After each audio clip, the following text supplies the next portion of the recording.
An ally is one who first understands that racism dwells deep within them, within every institution they participate. Our systems were all set up during an institution of slavery. To be an ally, you have to be intentional about dismantling that. It's so much more than having a sign in your yard. You don't have to be an activist or a politician or an organizer. Addressing racism is a social justice matter, not charity. Making mistakes, owning my mistakes, and in the end, working with others to make change happen. This is a News Channel 3 special, live at 5:30. Through our Black Voices series, we've talked about systems of oppression and privilege, which are complex and run through all elements of our lives and institutions. Becoming a country where there is justice for all, we must go beyond acknowledgement and awareness, and it can't all fall on the people who are affected. There must be solidarity and support from those who benefit from these systems as well. And that's what we're here to discuss tonight. Thank you for listening. I'm Kate Seifert. Now joining me are four people committed to the movement for racial justice in their own ways, not as, quote, white saviors, but as noticeable allies. Rebecca Kick, the Director of Community Planning and Economic Development for the City of Kalamazoo. Steve Spreitzer, President and CEO of Michigan Roundtable for Diversity and Inclusion. Heather Freyer, Board and Leadership Development Consultant, also Board President of People Food Co-op and Can Do Kitchen in Kalamazoo. And finally, Tandy Moore, a Kalamazoo Public School Board member and community activist. Now, I ask all of you watching, be open to this conversation and willing to hear of a reality that might be different from one that you've come to know. But also join in. We're live streaming this through our News Channel 3 Facebook page and are going to revisit those comments from you later on. Well, first and foremost, I want to thank all four of you for joining me virtually tonight. Now, we talked to all four of you beforehand, asking you what your definition of an ally is. And each of you mentioned a step that you consider necessary in this journey, and that's the practice of one, unlearning, and two, reevaluating. Let's take a listen. There's a lot of things to be unlearned to become an ally. And so you need to dive deeper into reading and listening histories and truths that you have not been exposed to. I think that being an ally is really, really like an internal and personal, evolution that happens or awareness. Well, Tandy, we heard you just there compare this to an evolution, which is a development that happens over time. So why is it so important for people to understand that in this journey of becoming an ally, that it's an evolution? Thanks. I think when I call it an evolution, it's not, you don't arrive anywhere. It's really to say how ongoing it is. You don't like ascend to a level of like perfect ally and then your work is done. There are always things that you will discover around you and about yourself that you have to unpack and examine and hold yourself accountable for and unlearn. Tandy, thank you. Now, Steve, I'd also like to hear from you on this topic. You're from Livonia, Michigan, which is on the east side of the state. And for a long time, Steve, it was known as the whitest city in America. And you've been honest about the fact that because of your father, you considered yourself a bigot in training. So when we talk about unlearning, I'd imagine that must have been a very heavy task for you. Can you explain a little bit about what that was like? Yeah, well, thank you. It's good to be with you. It's very humbling because I'm short of having relationships with Black folk or the racial other. You're in a vacuum, and the messages are what they are, right? My dad cursing Black athletes on the television, or he was an equal opportunity bigot, didn't like folk who were gay or others, but and then it is in relationships that you start to get new messages, right? And you start to replace what you knew with what you're hearing. And it's an adaptive regression process to what Tandy was saying. That is, we make some progress and we step in it, right? We learn something new. We perpetrate a microaggression and we're told, and breaks our heart because that's at an unconscious level and we didn't mean it. And we continue to move forward and grow. But I think correlates with how humble we are and how curious we are, and then how much we're hearing from those that are harmed because of their identity. Well, Steve, I'm glad you mentioned adapting, because I think sometimes racism can be disguised. So I want to know, are you seeing injustices play out in the new roles that you are in right now, especially now that you are working with schools and universities? Well, look, as we start to develop an anti-racism framework, we're seeing things that we might have missed before. So in my own organization, looking at policies, procedures, how white supremacy is baked into the institution. When I worked for the Catholic Church, right, you're seeing the lack of moral challenging when people fled urban areas as they became more diverse. And, you know, as I work with police departments, as I work with cities, even at Central Michigan University, my alma mater, seeing the decision to eliminate the men's track team, right, folks? Oh, it's just because of COVID. But in reality, there's a racialized dimension to that. You know, Black athletes are a majority of participants in track, and you've just taken away an opportunity.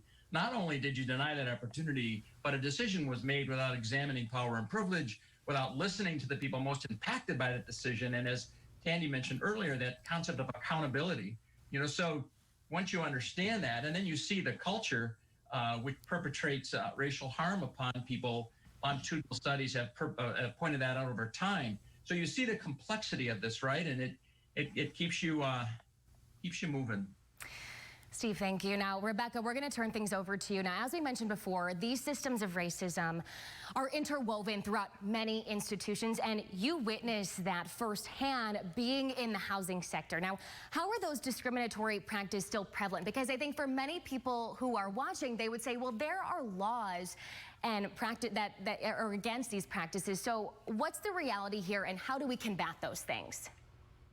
I think what's really important to understand, yes, that there are laws in place, but then there are lots that people are either skirting those laws or interpreting those policies in ways that are harmful to people. And what we've done is we've looked at a report that we have that's called the Impediments to Fair Housing.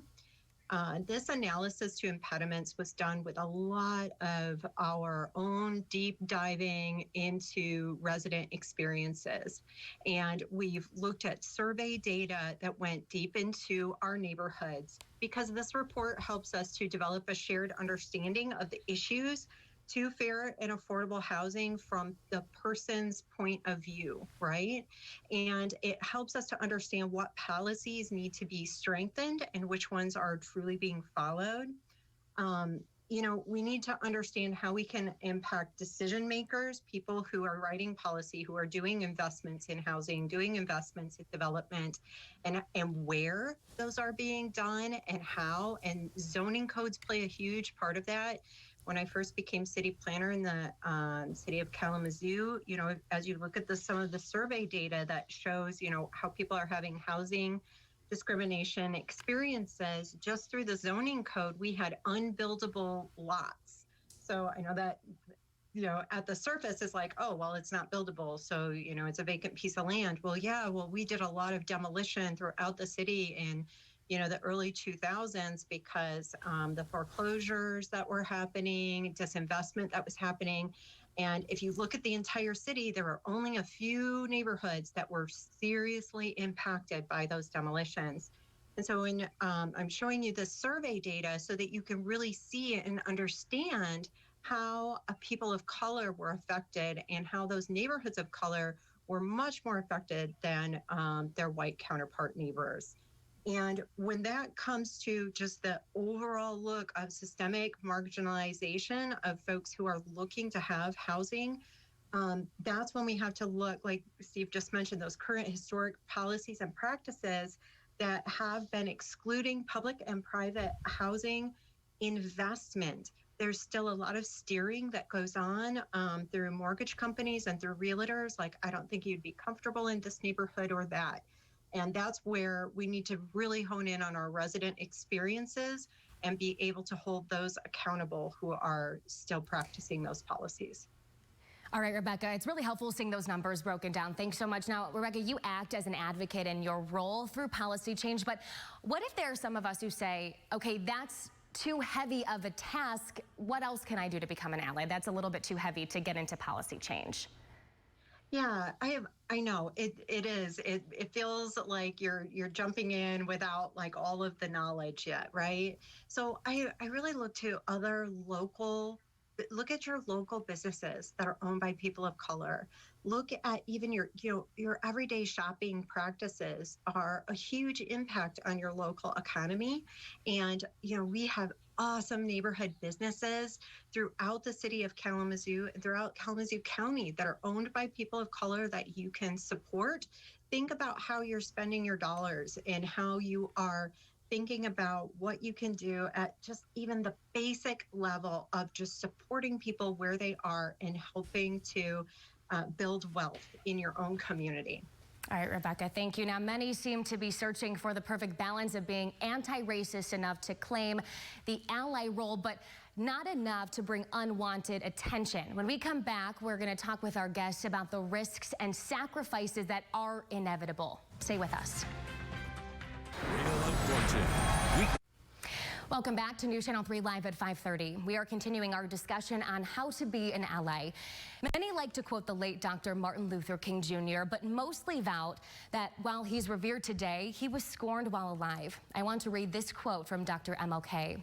We will have to repent in this generation, not only for the evil words and deeds of the bad people, but for the appalling silence of the good people. Once again, I want to thank our panel for joining me this evening. Dr. King hits on the danger in being silent, but as we know, there are risks of speaking up.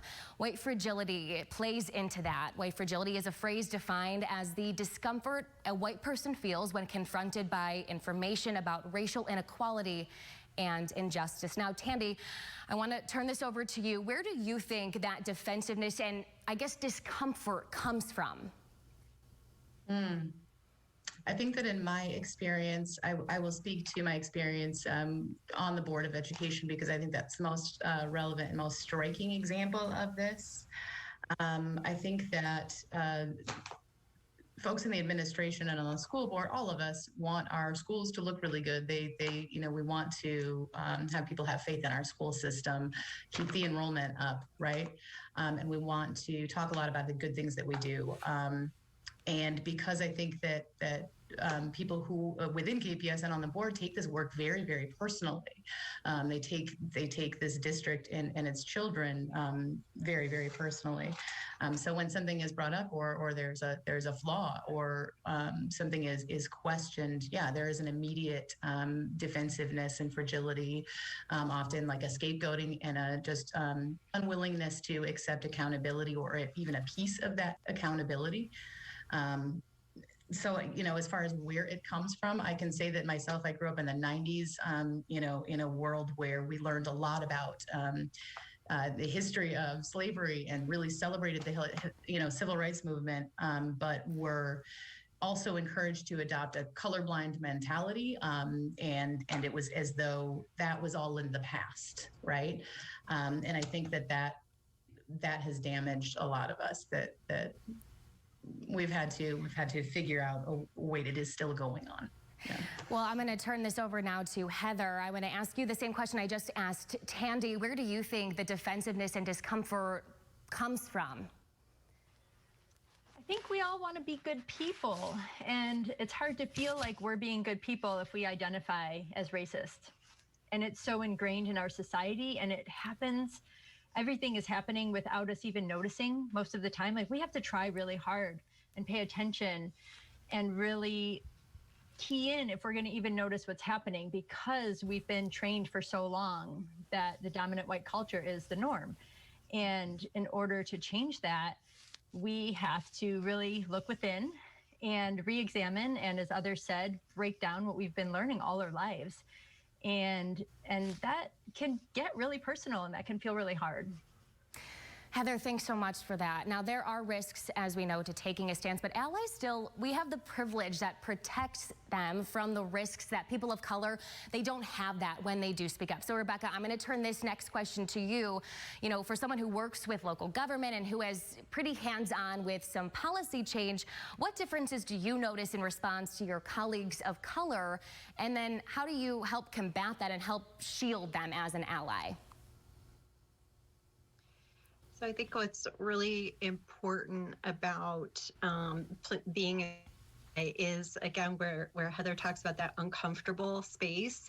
And that's really where, you know, as a white ally, you have to learn to thrive.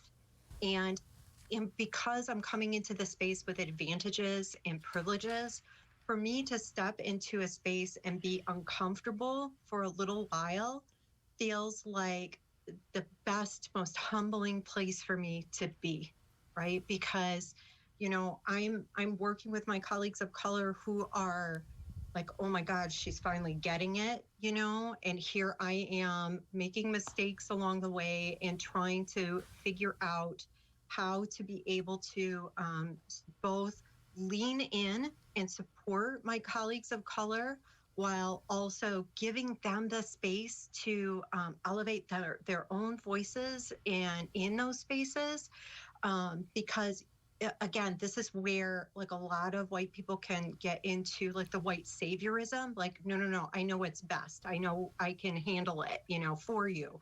And it's like, no, that's not it. That's not your space. Your space is to empower others with the advantages that you know you already have.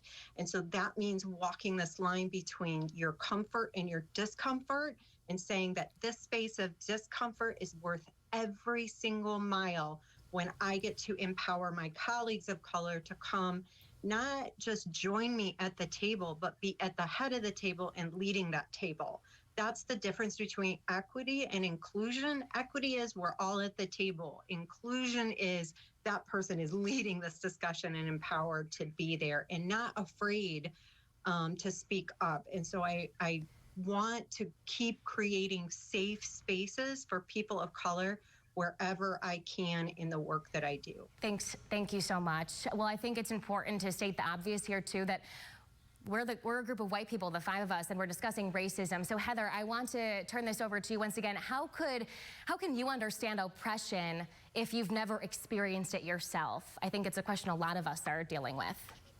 Yeah, of course, that's a great question. And I really, truly can't relate personally, but I can read stories, I can watch videos, listen to speakers. I go to as many racial healing circles offered by the TRHT that I can, things like that. I go to as many different events and opportunities, take all the opportunities to connect with people and learn from people and with people, because those personal relationships are really key to standing alongside and working with folks. All right, Heather, thank you. Resources, definitely a great answer there. Thanks so much. Well, there's a lot to digest tonight, and this conversation, as we know, is greater than just 30 minutes. But as we wrap up, we look ahead to what steps you can take. That's right after this. 4 years ago, a mother... Welcome back. Throughout history and any fight for freedom, there are those working alongside, leveraging their privilege and resources to lend their support to marginalized groups, not for a pat on the back, but because they understand that it's necessary. And as we wrap up tonight's discussion, I want our guests to speak to those watching this special right now and feeling compelled to act, but also to those who are still a little bit resistant. So Steve, we'll ask you first, what's your advice? Are there any resources that have really helped you in your journey? Thank you. There's a lot to read, there's a lot to study, but there's a substitute for the resource of people who have been oppressed and harmed because of their identity. And it's in the crucible of those conversations and relationships that you start to have fidelity or a sense of accountability, and you want to be a part of that struggle to end it. And it's best when it's an invitation, right? And so I would just say, make sure that you are in the company of the other, whoever they are. For me, as the privileged poster boy, I mean, I have so much to learn. But I think the other thing is making sure that when we advance an allyship strategy, that those people that are harmed are at the center of that strategy. They're driving the strategy, and we're walking alongside. So thanks for the question. All right, Steve, thank you so much. And I want to just thank all four of you again so much for being here tonight. Hopefully one day we can meet, not virtually, but in person down the road here shortly. Well, I hope everyone watching at home is able to take something from this discussion, no matter what community you belong to, reevaluate your role in hindering and discriminating another community. As we know, these are conversations that our team at News Channel 3 is committed to continuing. For now, that's all for this News Channel 3 special report. I'm Kate Seifert. News Channel 3 live at 6 with Andy Dominiani is next.